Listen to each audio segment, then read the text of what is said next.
Salam sejahtera buat kita, selamat beraktivitas. Kita mau renungkan kebenaran firman Tuhan dari 2 Korintus pasal yang ke-9 tentang pelayanan kepada orang-orang kudus. Tidak perlu lagi aku menuliskannya kepada kamu. Aku telah tahu kerelaan hatimu tentang mana aku megahkan kamu kepada orang-orang Makedonia. Kataku, Akaya sudah siap sedia sejak tahun yang lampau, dan kegiatanmu telah menjadi perangsang bagi banyak orang. Aku mengutus saudara-saudara itu agar kemegahan kami dalam hal ini atas kamu jangan ternyata menjadi sia-sia, tetapi supaya kamu benar-benar siap sedia seperti yang telah kukatakan, supaya apabila orang-orang Makedonia datang bersama-sama dengan aku, jangan mereka mendapati kamu belum siap sedia, sehingga kami untuk tidak mengatakan kamu merasa malu atas keyakinan kami itu. Sebab itu aku merasa perlu mendorong saudara-saudara itu untuk berangkat mendahului aku, supaya mereka lebih dahulu mengurus pemberian yang telah kamu janjikan sebelumnya, agar nanti tersedia sebagai bukti kemurahan hati kamu dan bukan sebagai pemberian yang dipaksakan. Camkanlah ini, orang yang menabur sedikit akan menuai sedikit juga, dan orang yang menabur banyak akan menuai banyak juga. Hendaklah masing-masing memberikan menurut kerelaan hatinya, jangan dengan sedih hati atau karena paksaan, sebab Allah mengasihi orang yang memberi dengan sukacita, dan Allah sanggup melimpahkan segala kasih karunia kepada kamu, supaya kamu senantiasa berkecukupan di dalam segala sesuatu dan malah berkelebihan di dalam berbagai kebajikan. Seperti ada tertulis, ia membagi-bagikan, ia memberikan kepada orang miskin, kebenarannya tetap untuk selamanya. Ia yang menyediakan benih bagi penabur dan roti untuk dimakan. Ia juga yang akan menyediakan benih bagi kamu dan melipat gandakannya dan menumbuhkan buah-buah kebenaranmu. Kamu akan diperkaya dalam segala macam kemurahan hati, yang membangkitkan syukur kepada Allah oleh karena kami. Sebab pelayanan kasih yang berisi pemberian ini bukan hanya mencukupkan keperluan orang-orang kudus, tetapi juga melimpahkan ucapan syukur kepada Allah. Dan oleh sebab kamu telah tahan uji dalam pelayanan ini, mereka memulihkan Allah karena ketaatan kamu dalam pengakuan akan Injil Kristus, dan karena kemurahan hatimu dalam pembagian segala sesuatu dengan mereka dan dengan semua orang. Sedangkan di dalam doa mereka juga merindukan kamu. Oleh karena kasih karunia Allah yang melimpah di atas kamu, syukur kepada Allah karena karunia-Nya yang tak terkatakan itu. Kita juga akan baca di dalam Yehezkiel pasal yang ke-7. Kemudian datanglah firman Tuhan kepadaku, engkau anak manusia, katakanlah beginilah firman Tuhan Allah kepada tanah Israel, berakhirlah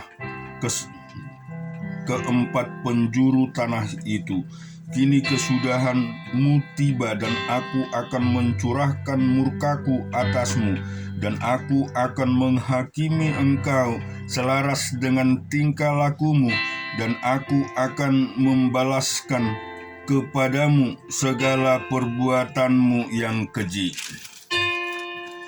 Aku tidak akan merasa sayang kepadamu dan tidak akan kenal belas kasihan, tetapi aku akan membalaskan kepadamu selaras dengan tingkah lakumu dan perbuatanmu yang keji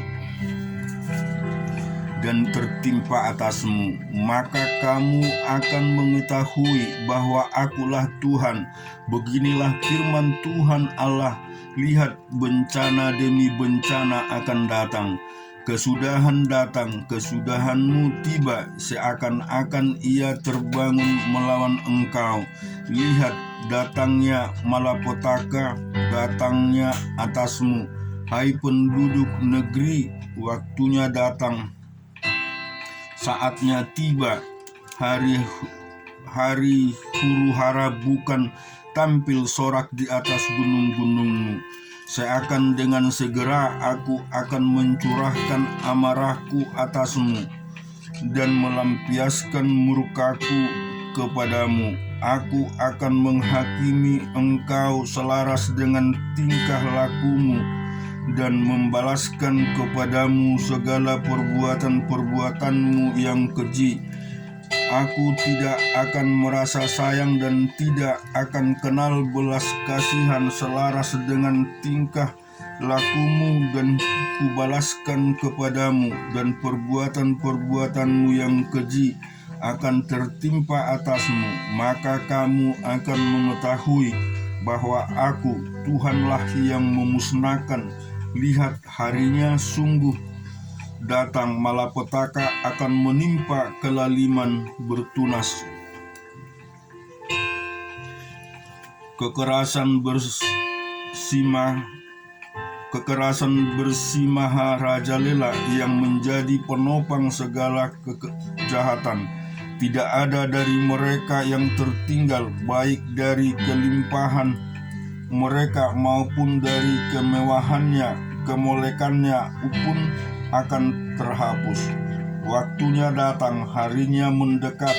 Biarlah si pembeli jangan menggembira, dan biarlah si penjual jangan berduka cita, karena kehangatan murka tertimpa atas segala kegemparan mereka. Sebab si penjual tidak akan kembali kepada jalan jualannya, kalaupun mereka masih di tengah-tengah orang hidup, karena kehangatan murka tertimpa atas segala kegemparan mereka dan tidak dapat ditahan lagi, dan orang pun tidak dapat mempertahankan hidupnya oleh karena kesalahannya.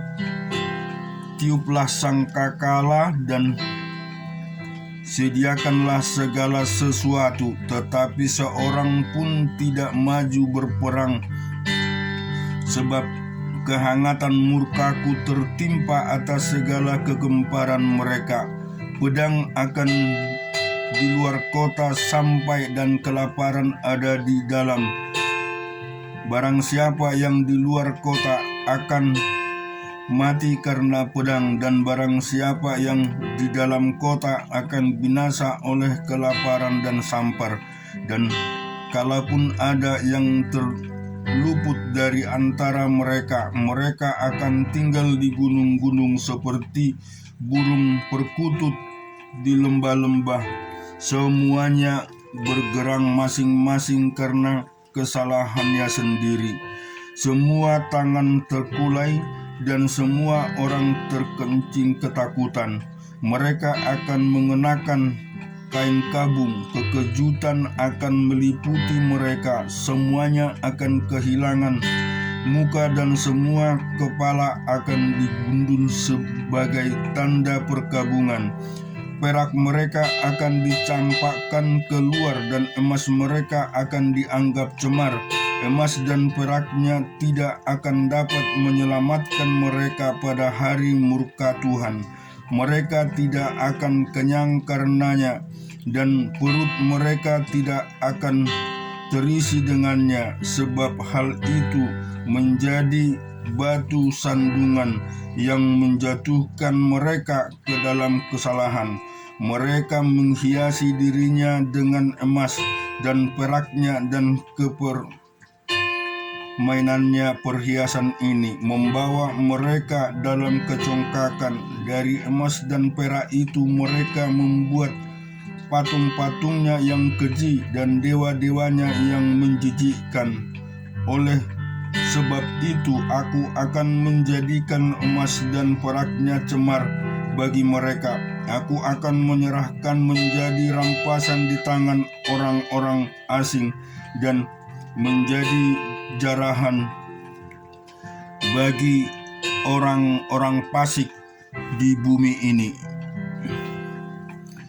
Dan mereka ini akan menajiskannya. Aku akan memalingkan wajahku daripada mereka, dan perampok-perampok akan menajiskan rumahku yang berharga. Mereka akan masuk ke dalamnya dan menajiskannya serta memusnahkannya. Sebab negeri itu penuh hutang darah dan kota itu penuh kekerasan. Aku akan membiarkan datang bangsa-bangsa yang paling kejam, dan bangsa-bangsa ini akan mengambil rumah-rumah mereka menjadi miliknya.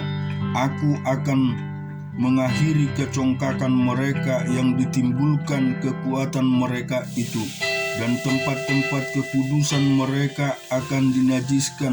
Ketakutan dapat datang dan mereka mencari keselamatan, tetapi tidak ada. Bencana demi bencana akan datang, kabar demi kabar akan tersiar. Mereka akan menginginkan suatu penglihatan dari nabi, menghajar hilang lenyap dari imam, dan melihat dari tua-tua. Raja akan berkabung dan pemimpin akan diliputi kekagetan, dan tangan seluruh penduduk negeri itu menjadi lemas ketakutan. Aku akan berbuat terhadap mereka selaras dengan tingkah lakunya, dan aku akan menghakimi mereka selaras dengan cara mereka menghakimi, dan mereka akan mengetahui bahwa akulah Tuhan. Yeremia yang ke-51 ayat 1-20. Beginilah firman Tuhan, sesungguhnya aku menggerakkan terhadap Babel, terhadap penduduk negeri orang-orang Kasdim, suatu semangat pemusnah. Aku akan mengirim ke Babel penampi-penampi yang akan menampinya, dan yang akan menyapu bersih negerinya, sebab mereka mengepungnya dari segala pihak pada hari malapetaka. Hendaklah si pemanah membidikkan panahnya kepada orang yang membidik dan kepada orang yang berbaju zirah. Jangan merasa sayang akan teruna-terunanya. Tumpaslah segala tentaranya. Orang-orang yang terbunuh akan rebah di negeri orang-orang Kasdim, dan orang-orang yang luka parah di jalan-jalannya.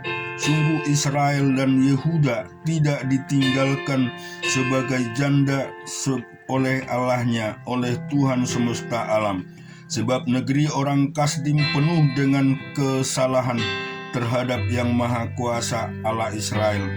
Larilah dari tengah-tengah Babel, hendaklah setiap orang menyelamatkan nyawanya, supaya kamu jangan tertumpas karena kesalahannya. Sebab inilah waktu pembalasan bagi Tuhan, Ia membayar ganjaran kepadanya. Babel tadinya seperti piala emas di tangan Tuhan yang memabukkan seluruh bumi. Bangsa-bangsa meminum dari anugerahnya. Itulah sebabnya bangsa-bangsa menjadi gila. Tiba-tiba Babel jatuh dan pecah. Ratapilah dia, ambillah balsam untuk lukanya, mungkin ia menjadi sembuh. Kami tadinya mau menyembuhkan Babel, tetapi ia tidak dapat disembuhkan. Tinggalkanlah dia. Marilah kita pulang masing-masing ke negerinya. Sungguh penghukuman sudah sampai ke langit, sudah menjangkau awan-awan. Tuhan telah membuat segala kebenaran kita menjadi nyata. Marilah kita ceritakan di Sion perbuatan Tuhan Allah kita. Lancipkanlah anak-anak panah, siapkanlah perisai-perisai Tuhan. Telah membangkitkan semangat raja-raja Media, sebab rencananya terhadap Babel ialah untuk memusnahkannya.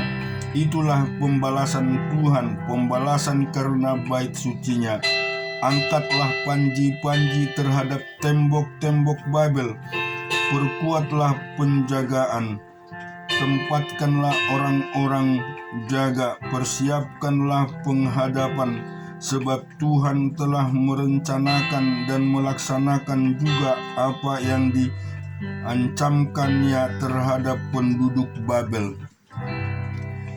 Hai engkau yang tinggal di tepi sungai besar, yang mempunyai kekayaan besar, akhir kehidupanmu sudah datang, batas hidupmu sudah sampai. Tuhan semesta alam telah bersumpah demi dirinya sendiri.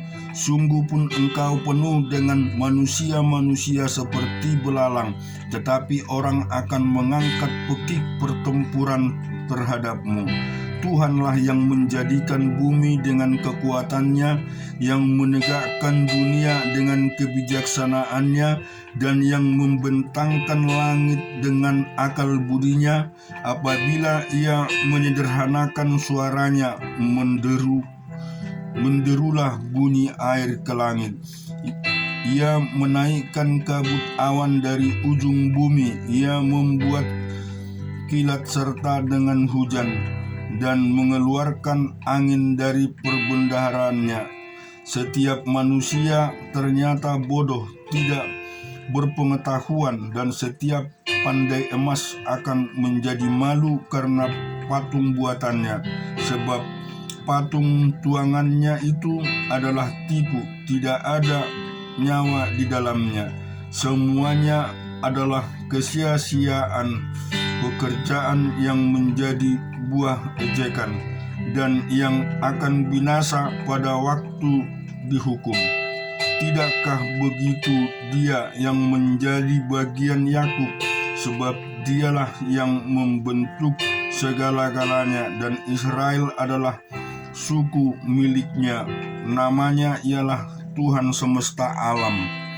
Engkau tadinya adalah palu godam bagiku, senjata perang dengan engkau. Aku menghancurkan bangsa-bangsa dengan engkau. Aku memusnahkan kerajaan-kerajaan. Dan kita juga renungkan di dalam 2 Samuel pasal yang ke-17. Katakanlah Abitofel kepada Absalom, izinkanlah aku memilih 12.000 orang, maka aku akan bersiap dan mengejar Daud pada malam ini juga. Aku akan mendatangi dia selagi ia lesu dan lemah semangatnya, dan mengejutkan dia. Seluruh rakyat yang ada bersama-sama dengan dia akan melarikan diri, maka aku dapat menewaskan raja sendiri. Demikianlah aku akan membawa pulang seluruh rakyat itu kepadamu, seperti seorang mempelai perempuan kembali kepada suaminya. Jadi engkau mencari nyawa satu orang saja, sedang seluruh rakyat tetap selamat. Perkataan ini disetujui oleh Absalom dan oleh semua tua-tua Israel. Tetapi berkatalah Absalom, pergilah juga Husai orang Arki. Itu supaya kita mendengar apa yang hendak dikatakannya. ketika Husai datang kepada Absalom, berkatalah Absalom kepadanya demikian, beginilah perkataan yang dikatakan Ahitofel, apakah kita turut nasihatnya? Jika tidak, katakanlah. Lalu berkatalah Husai kepada Absalom, nasihat yang diberikan Ahitofel kali ini tidak baik. Kata Husai pula, engkau tahu bahwa ayahmu dan orang-orang yang adalah pahlawan, dan bahwa mereka sakit hati seperti beruang yang kehilangan anak di padang. Lagi pula ayahmu adalah seorang prajurit sejati. Ia tidak akan membiarkan rakyat tidur. Tentulah ia sekarang bersembunyi dalam salah satu lubang atau di salah satu tempat. Apabila pada penyerangan pertama beberapa orang tewas dan ada yang mendengar hal itu, maka orang akan berkata, rakyat yang telah mengikut Absalom sudah menderita kekalahan. Maka seorang gagah perkasa sekalipun yang hatinya seperti hati singa akan tawar hati sama sekali, sebab seluruh Israel tahu bahwa ayahmu itu seorang pahlawan dan orang-orang yang bersama-sama dia adalah orang-orang gagah perkasa. Sebab itu kunasihatkan, suruhlah seluruh Israel dari dan sampai Betseba berkumpul kepadamu seperti pasir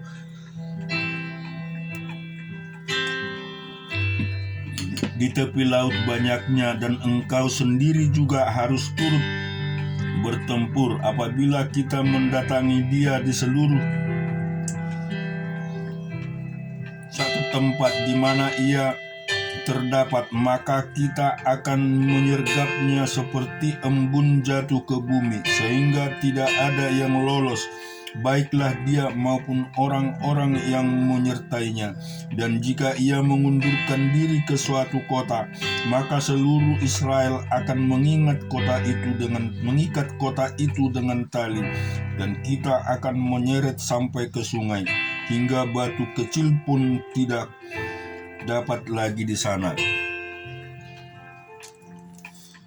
Lalu berkatalah Absalom dan setiap orang Israel, nasihat Husai orang Arki itu lebih baik daripada nasihat Ahitofel, sebab Tuhan telah memutuskan bahwa nasihat Ahitofel yang baik itu digagalkan dengan maksud supaya Tuhan mendatangkan celaka kepada Absalom.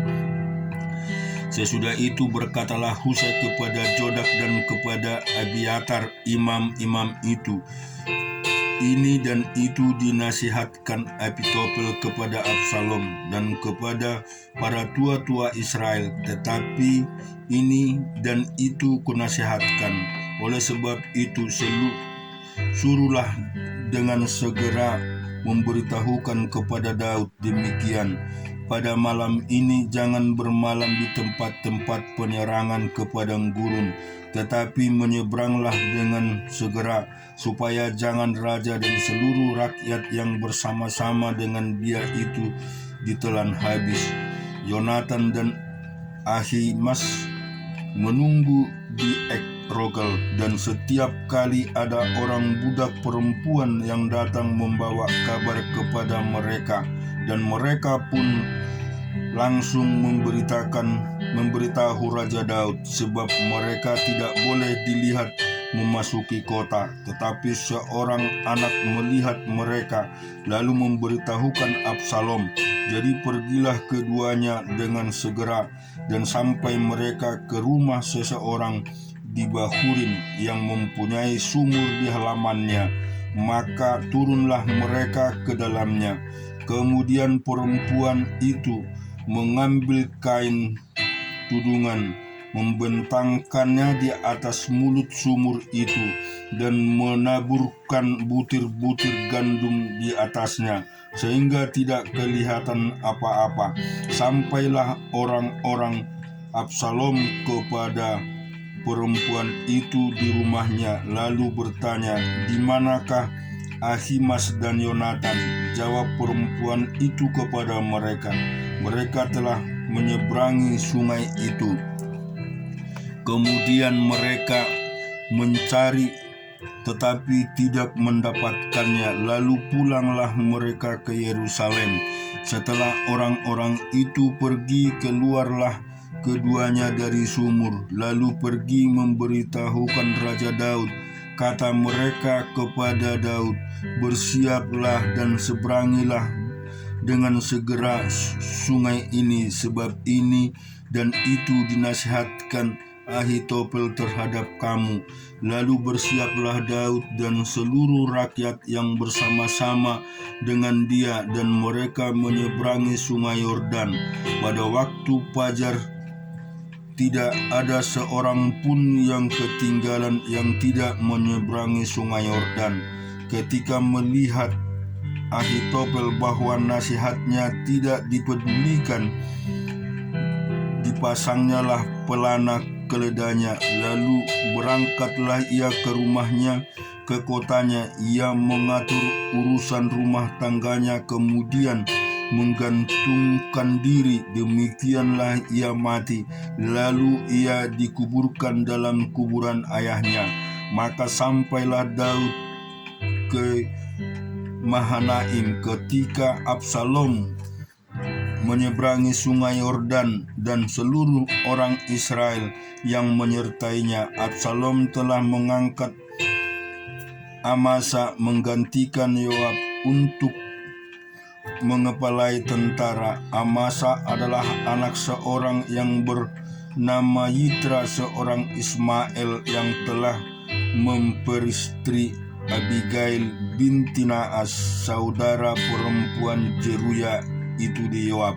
Lalu orang Israel dan Absalom berkemah di tanah Gilead. Ketika Daud tiba di Mahanaim, maka Sobim bin Nahas dari Rahab kota Bani Amon dan Mahir bin Lodebar dan Bijilai orang Jilen dari Regelem membawa tempat tidur, pasu, periuk, pelang, juga gandum, jelai, tepung, betih gandum, kacang babi, kacang merah besar, kacang merah kecil, madu dadi, kambing domba, dan keju lembu bagi Daud dan bagi rakyat yang bersama-sama dengan dia untuk dimakan, sebab kata mereka, rakyat itu tentu telah menjadi lapar, lelah, dan harus di padang gurun. Amin. Syukur bagi Tuhan buat hari ini. Biarlah Tuhan memberkati kita. Hari ini lebih baik daripada hari-hari sebelumnya. Tuhan memenuhi segala kehidupan kita. Bahkan kita selalu dituntun di jalan-jalannya yang benar sesuai kebenaran firman Tuhan. Amin.